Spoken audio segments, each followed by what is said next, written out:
Welcome into episode 12 of Through the Whistle. As always, I'm your host, Ty Belcher. And on today's episode, I want to talk about how the NBA season is progressing so far as we're approaching about a fifth of the season being done. And, all right, so sorry about that. Just had notification pop up. But for the people who follow boxing, we just got news that Gervonta Davis, Tank, is going to finally fight Garcia in the next year. Sometime next year, in 2023, in Las Vegas, Garcia and Tank are going to be fighting each other, two of the best young boxers. So I'm not going to really go into that right now. We'll get into that because that's about a year from now, so there's really no need to get into that. But very big news in the boxing world. But to get back to what I was talking about for today's lineup, like I said, NBA season about a fifth of the way through, and a lot of my predictions, if you saw episode 2, are just not aging well. They're not looking like wine. Things are not going well from what I predicted early in the season. I also want to talk about what really makes someone a franchise quarterback.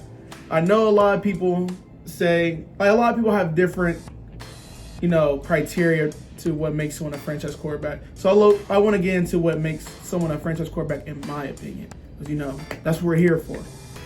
And then lastly, we have to talk about Thursday Night Football. And Monday Night Football and a little bit of college football playoff stuff. But before we do any of that, let's go back a little bit. Let's piggyback. Let's rewind. Let's start off with Thursday Night Football. Monday Night Football, we'll get on that a little bit. We'll get on that tomorrow. So, Thursday Night Football is tonight, as we all know. Green Bay Packers are coming off a very, very emotional win against the Cowboys last week. In a game where the Cowboys literally handed it to them in a breadbasket. Cowboys didn't really use Micah Parsons as a pass rusher, which is stupid, dumb, hate the Cowboys. Dan Quinn, this is why you always blow second half leads. Anyways, sorry, the inner giant in me came out. Cannot stand the Cowboys. But anyways, Green Bay Packers take on the Tennessee Titans. Titans also coming off a win from last week against the Denver Broncos, where it took a last second pick to clinch that game. So, tonight, Green Bay is facing a top 2 running back in the league. I was going to say the best, but I don't think he's the best. That would be a lie. I think Nick Chubb's the best, but story for a different day. The Titans have a top 2 running back in the league.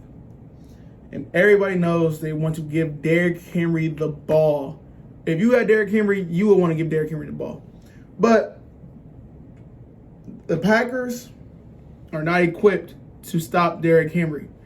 Derrick Henry is going to get the ball 25 to 30 times tonight. And luckily for the Tennessee Titans are facing the team with the sixth worst rush defense in the league. The Green Bay Packers are the 6th worst rushing defense in the league. And we've seen this for the past couple years. The way that the Vikings usually beat the Packers is by running it down their throat, limiting time of possession for Aaron Rodgers. And this year has been no different. Green Bay's interior, weak, pooey.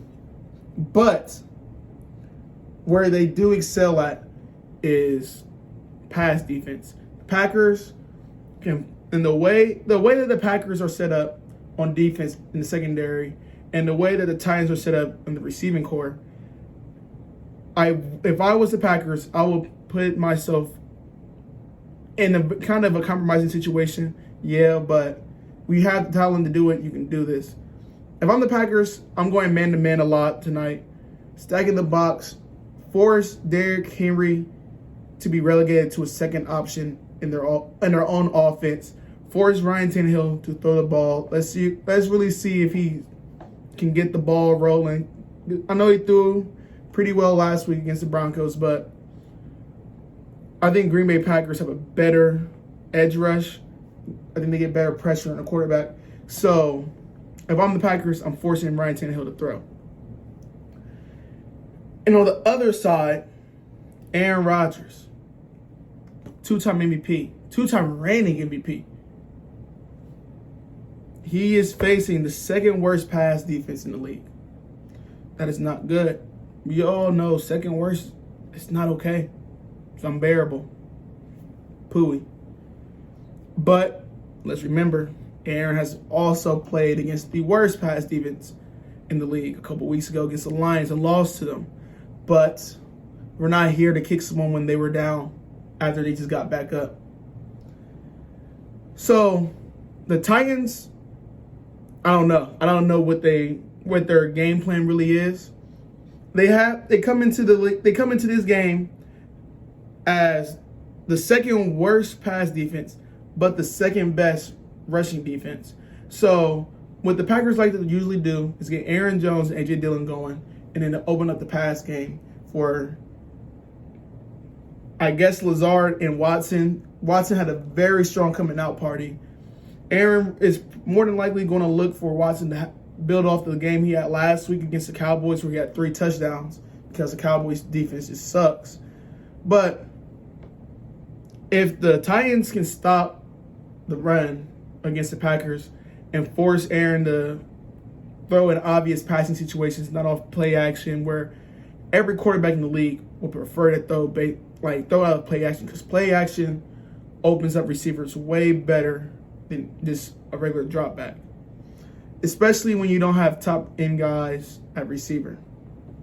So tonight, the spread is at 3 points, and 3 points towards the Green Bay Packers. And me personally, I will stay away. But for the people out there who like tendencies and trends and all this other stuff, blah, blah, blah, all that extra analytics stuff when it comes to betting, the Titans are 7-2 against the spread. And they're getting spotted 2 points. I mean, 3 points. Spotted 3 points on the road. It's kind of interesting, especially on a short week. I feel like it's easier to get a run game going. Well, a run game planned out and developed, if that makes sense, in a shorter amount of time than it does for a pass game does in, 4 days between Sunday and Thursday. So, James, when you watch this, I know you asked me if I wanted to bet. I know. Don't kill me. I'm sorry. But I'm sorry. The Titans are going to win this game. But give me the points. Give me the 3.5. Titans plus 3.5 is going to happen. But for the people who are betting and you're using this against my record, do not use that as our bet of the day. If we're going to do a bet for today, we're going to go Derrick Henry over 102 yards rushing, as well as Aaron Rodgers 225 plus passing yards, and that comes up to plus 198 on the betting side. Aaron's going against the second worst pass defense. Derrick Henry's going against the sixth worst rush defense. So tonight's going to be real interesting to see how either side can stop Derrick or Aaron. But let's pivot this into a discussion about what is a franchise quarterback. This all stems from a heated debate that came from the Pick a Side podcast that me, as well as a group chat that I'm in, the Midwest Voices, shout out to them. And then the Pick a Side guys were talking about if Kirk Cousins is a franchise quarterback. And that led me to say, kind of went down a rabbit hole. That led me to say that Justin Herbert is not a franchise quarterback. Yes, I understand he's talented. But, wait, we'll get there. So, what I deem as a franchise quarterback, me, Ty Belcher, I know other people, like I said, have different interpretations of what makes someone a franchise quarterback. I believe that a franchise quarterback is somebody who saved a franchise from both poverty and mediocrity. Like, for instance, Kyler Murray saved the Cardinals, who, let's remember, had the first overall pick after just having the 6th overall pick the year before the 2 years before he was drafted. So he went from 6th overall pick and got worse, went down to the 1st overall pick. This also includes Jalen Hurts, who saved them after Carson Wentz left. They went down to a very mediocre low. They're dang near poverty. Joe Burrow, self-explanatory. Worst team in the league. Then the 4th worst team in the league the next year. No, third worst team in the league that next year when he hurt his knee. Lamar Jackson got inserted into the Ravens' offense and saved them from mediocrity that they were experiencing with Joe Flacco. Aaron Rodgers, Tom Brady, Josh Allen, Patrick Mahomes are all self-explanatory. Another person who's on this list of franchise quarterbacks that fit into that first explanation of what makes someone a franchise quarterback is Tua Tagovailoa.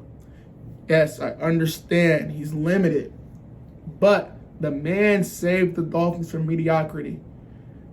Let's remember, let's all just go down memory lane. Let's take a jog. Dolphins had the 3rd overall pick. Yeah, 3rd overall pick. It went Burrow, Chase, Dolphins. And I understand.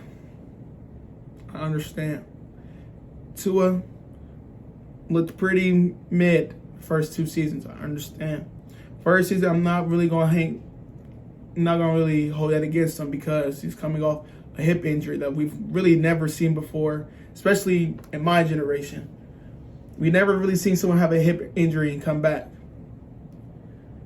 And then the next year, last season, we also saw Tua struggle.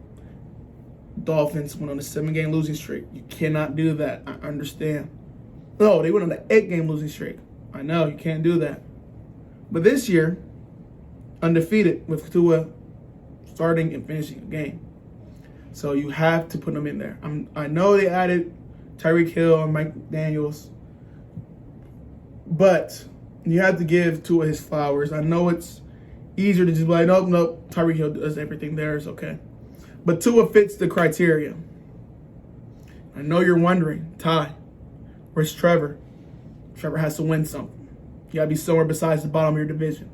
Trevor, I'm sorry. I'm not going to really hold this one against you because you had Urban Meyer last year, who in a pretty up and down season, a lot went on last season with Urban, and then as a rookie on top of that, you didn't really get to have the same type of, I guess, rapport with your coach that the other guys besides Justin Fields got. So you didn't really get to go through that whole season of being in the system and then being able to get accustomed to the system.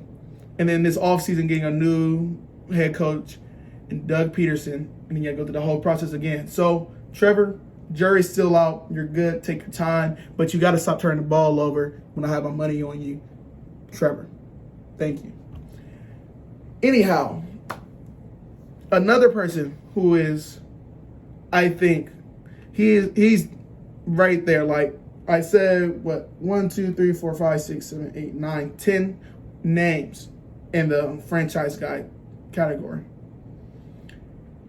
At honorable mention at number 11, Justin Fields. Justin is above Herbert. Fields is above Herbert in this situation because if you saw the last several weeks, Fields has put Bears on his back. Is literally reminiscent of the Ravens. Offensive weapons is really not there, relying a lot on his legs to make anything work. So there's another part to what I think makes someone a franchise quarterback. Yes, I need you to win games. I need you to win games. I need you to make the playoffs. Justin Herbert, I need you to make the playoffs before you get anointed into this top echelon of quarterbacks where, oh, you're top 10. No, you haven't won anything. And on the pace you're at right now, you're not going to make the playoffs again. So you're not a franchise guy. It's year 3, and you're going to miss the playoffs again. Anyways, another part of my criteria for what makes someone a franchise quarterback is someone who can outduel another top guy, especially when it matters most. I'm talking to you, Matt Stafford. We'll get to you in a little bit. But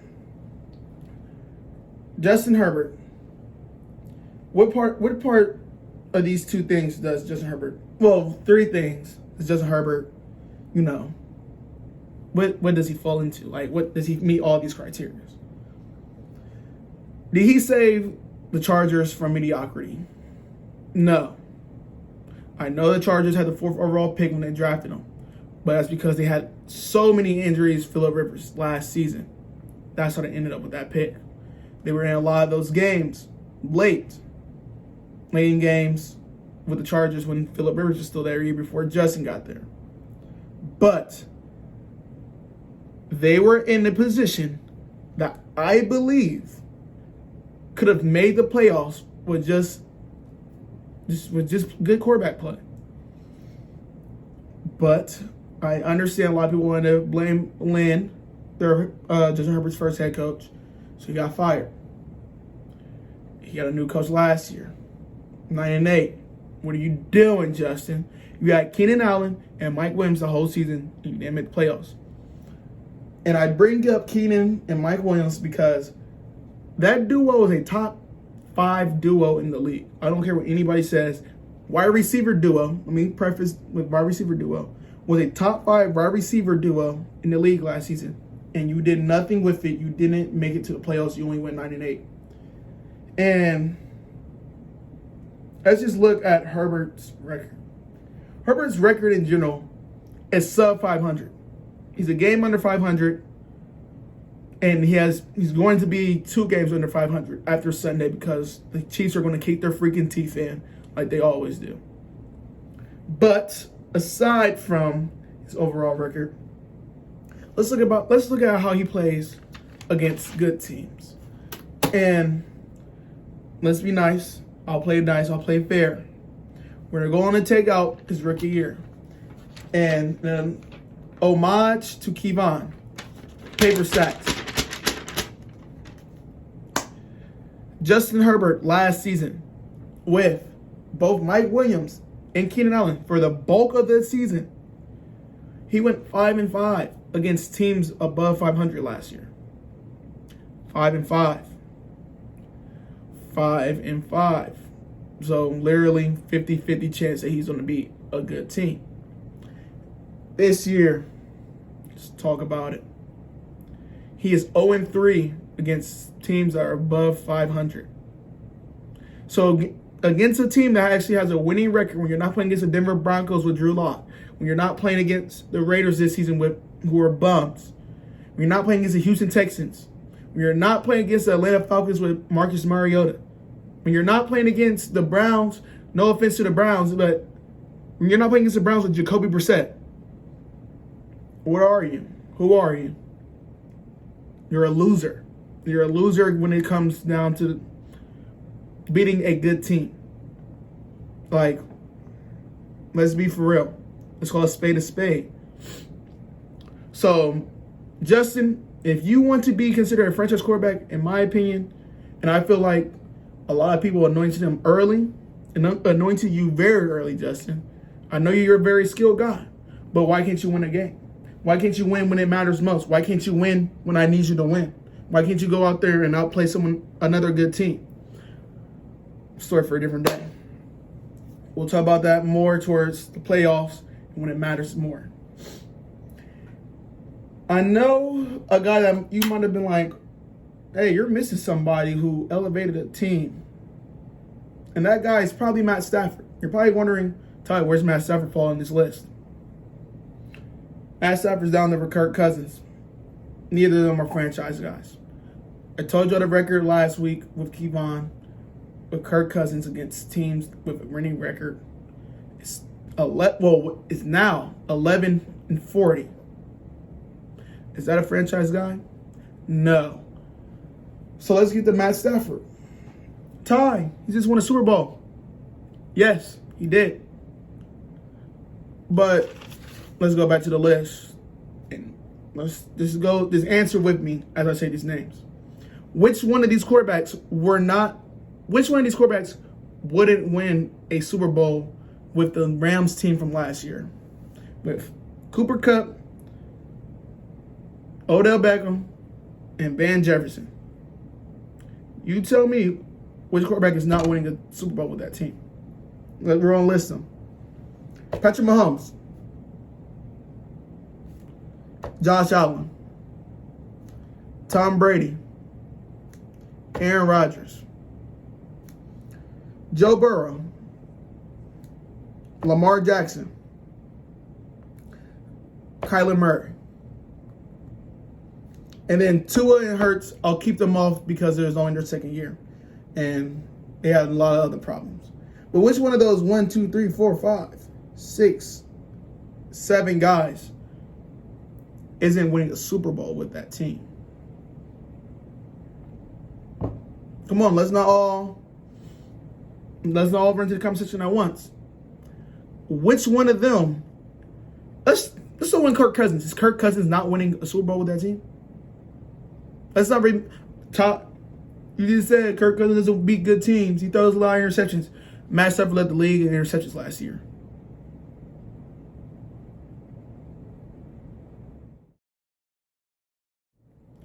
I once again, for the third episode in a row, apologize for the video cutting out. I keep getting. I'm gonna be honest with the viewers. I'm gonna be honest. I record this from a phone, my iPhone. You know, iPhone's done some amazing things with cell phones and cameras. But I have my phone down disturbed. For the second week in a row, and for the second episode in a row, a call has come through despite the do not disturb wall being up. But to finish up what I was talking about, there's about 7 to 10 guys who would win a Super Bowl with that Rams team from last season.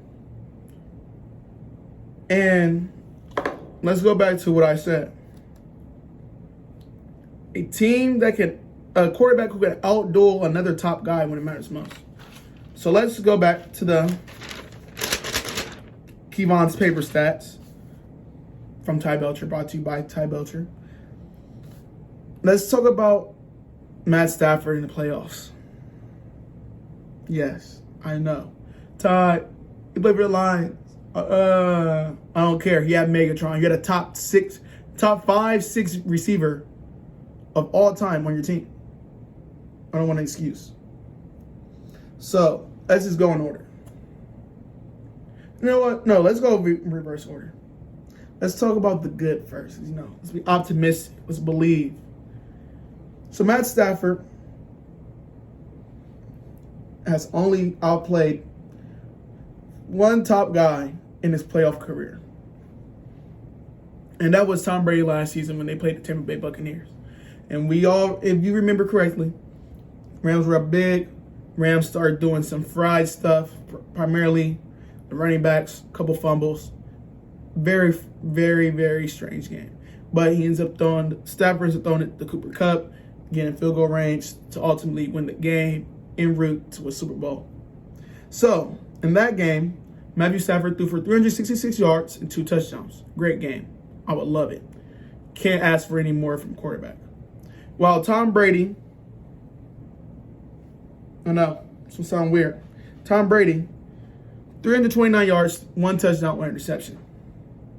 Sorry about that. I keep trying to put down this little hair keeps trying to curl up. But Tom Brady, 329 yards, 1 touchdown, 1 interception.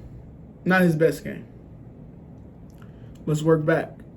Let's go to the bad. Let's go to the ugly. Good, bad, and ugly. It's going to get bad and then very ugly. So, in his first playoff appearance in 2012, mind you, this is year 3. Yeah, if I'm not mistaken, he's year 3. And he's going against Drew Brees. Let's start off with what Matt Stafford did. Matt threw for 380 yards. Sensational. Oh my gosh. And 3 touchdowns. Tied. You're going to blame the guy for throwing for 380 yards and 3 touchdowns?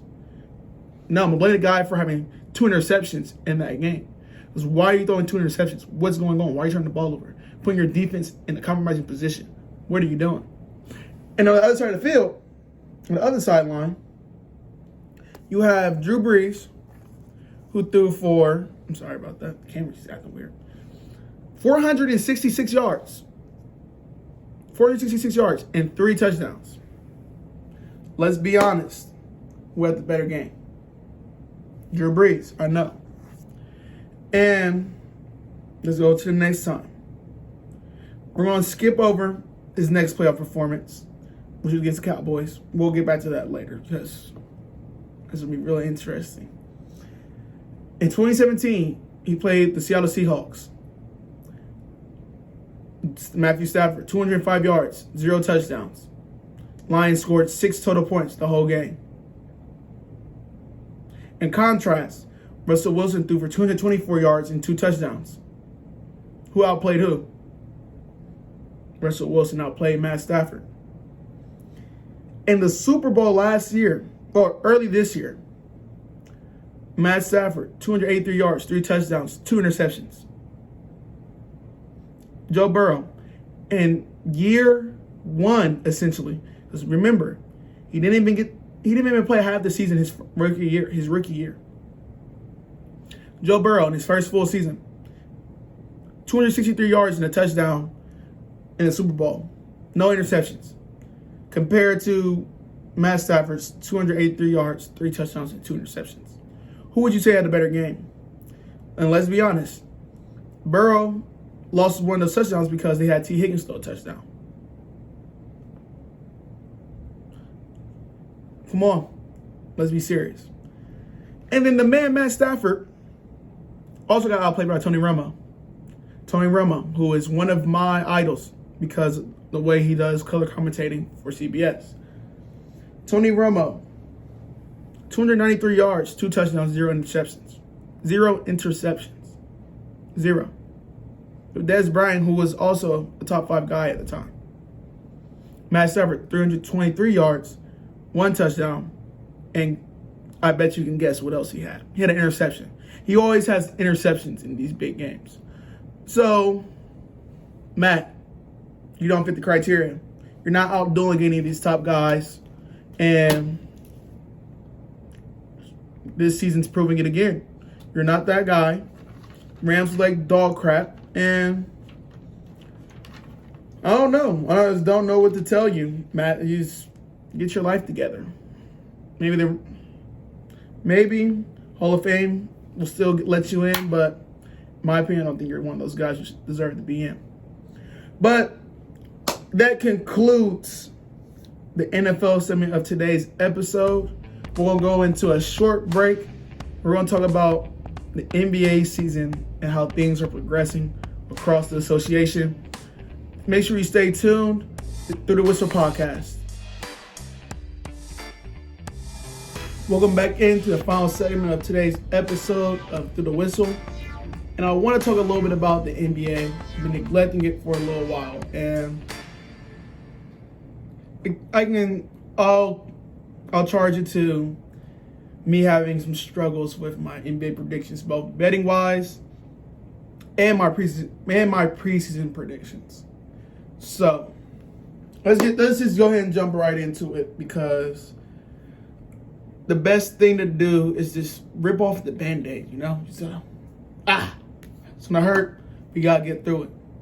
So we're about 20 games into the season, and there's a lot of things that we've seen that I didn't expect. One of the main things is that the Warriors suck. The Warriors cannot do anything right now. And the biggest surprise out of all of this is because let's just close our eyes and just imagine. If I were to tell you Steph Curry is averaging 33, 7, and 6, shooting above 45% from both three and from the field goal. I mean, from the field all as a whole. And, shooting above 9% from the free throw line as always. You would say, Ty, the Warriors are about to go 73-9 again.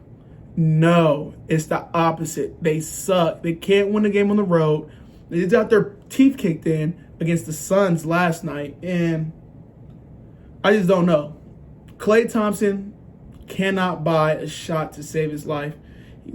He's still Kevon, and another friend of ours named Ashton pointed out in the playoffs last season, Klay looks like a step slow, all this other stuff, but I equated it to it being, okay, Klay needs to get his legs back under him. He needs some time. He's going to be good. He's going to be good coming into this season. No, Klay, defense, pooey. He has Mikal Bridges just throwing up threes in front of his face. Like, dang, man, where's the self-respect? Where's the respect? Nowhere to be found. Jordan Poole struggling very sporadic this year. Only good when he starts. 0 for 5 last night against the Suns. Draymond still trash. We already knew that. Andrew Wiggins is playing pretty good though, like I expected, so that's good.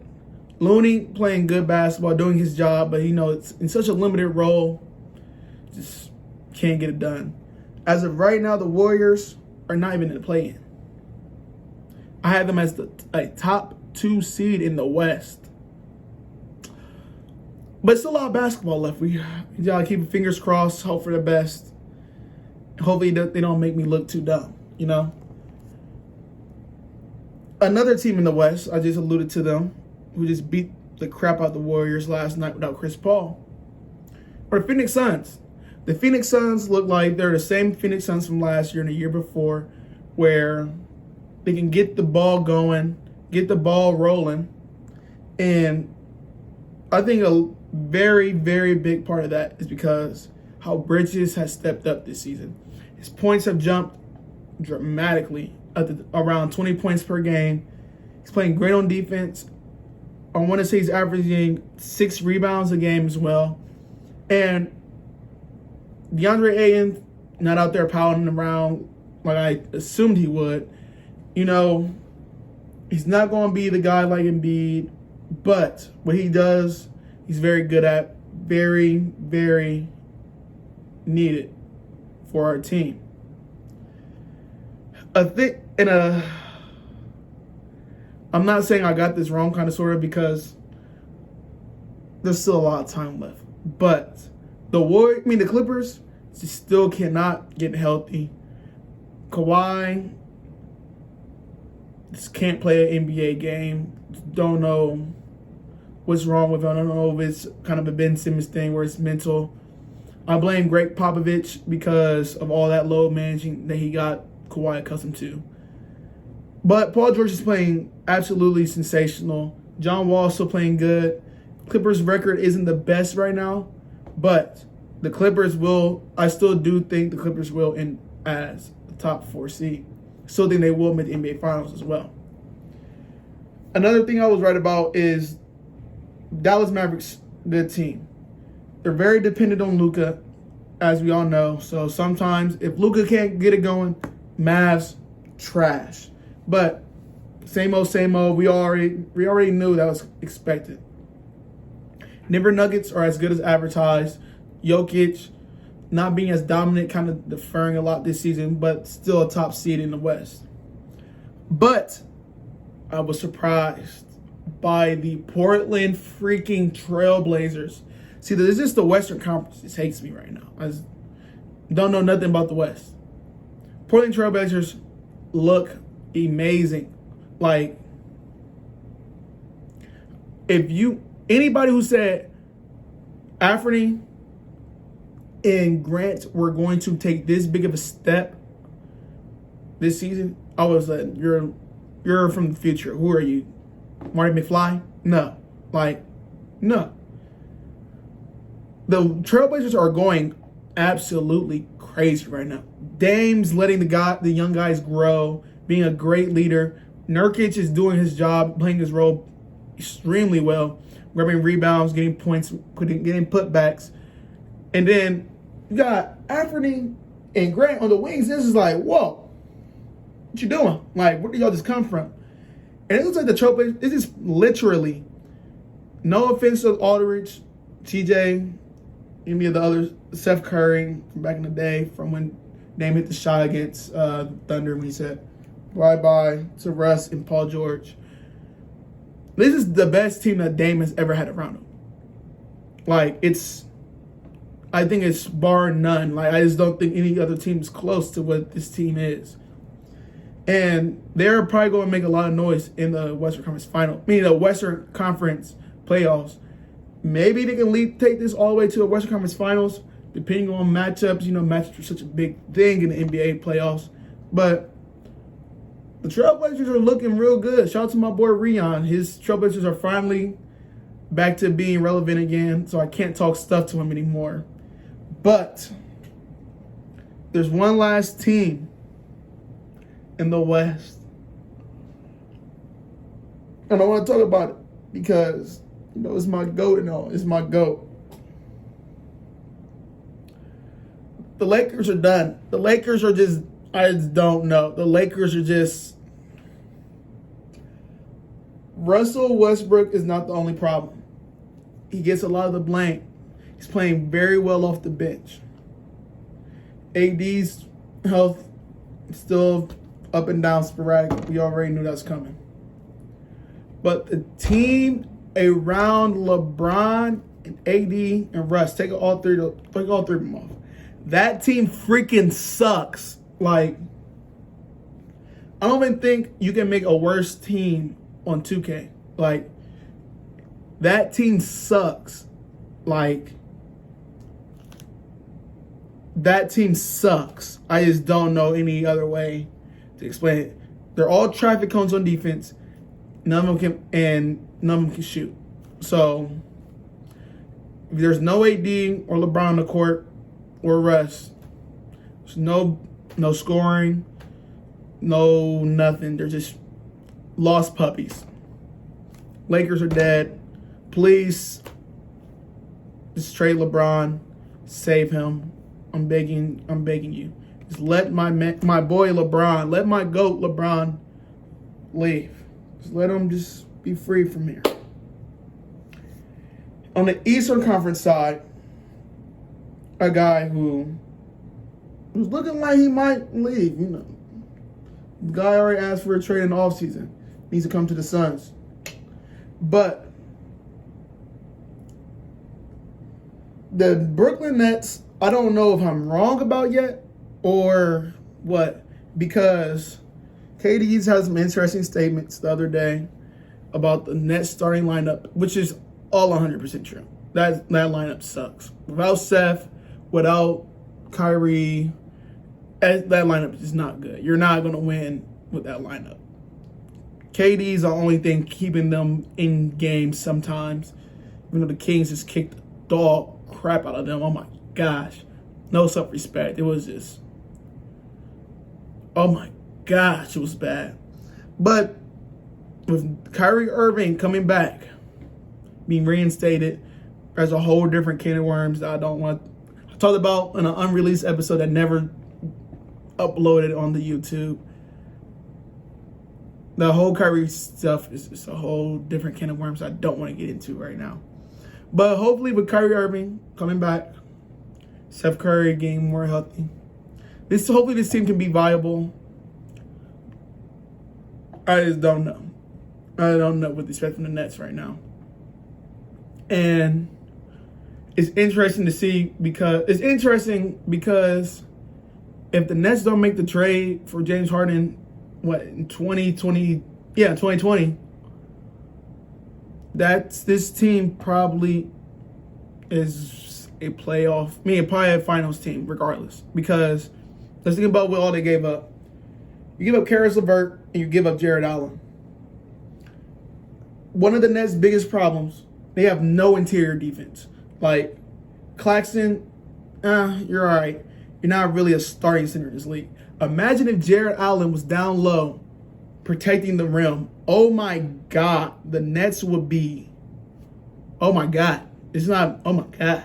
Hopefully that doesn't become the thumbnail. Me and my mouth is wide open making that face. But then add in Karis LeVert, who I'm biased to. You know, he came from Pick Central, down the street from Columbus, you know. Columbus kid. Karis is a Columbus guy. If he was still with the Nets, that will improve the scoring that they have outside of Kyrie and KD. Karis could, you know, lead the second unit off the bench. Especially seeing how well he's doing in Cleveland right now. It's just like, what could have been? Could have kept some picks. Wouldn't have good at the whole team's future. But Nets are just idiots. Hopefully they free Kyrie and KD soon. But I just don't know. I want both my guys to get up. I want a lot of guys to get off their current teams and get out of poverty, you know. I always want to get them out of mediocrity. So that wraps it up for today's episode of Through the Whistle, episode 12. Thank you, as always, for watching. Make sure you like, share, and subscribe. We'll be back at it tomorrow on Friday's episode with some picks for this upcoming weekend in college football. Big weekend in the Pac-12, as well as some NFL games, including the Bills and Broncos that recently just got moved from Buffalo, where they were expecting 6 feet of snow. I don't know. Anybody can live in Buffalo with 6 feet of snow. I would cry every day. But a Buffalo and Browns game that got moved from Buffalo to Detroit in a dome. So we have a lot to talk about tomorrow. Make sure you tune in. Be sure to like, share, and subscribe. Tell a friend. Be a friend of the show. And thank you. We'll be back at it tomorrow. Through the Whistle, episode 12.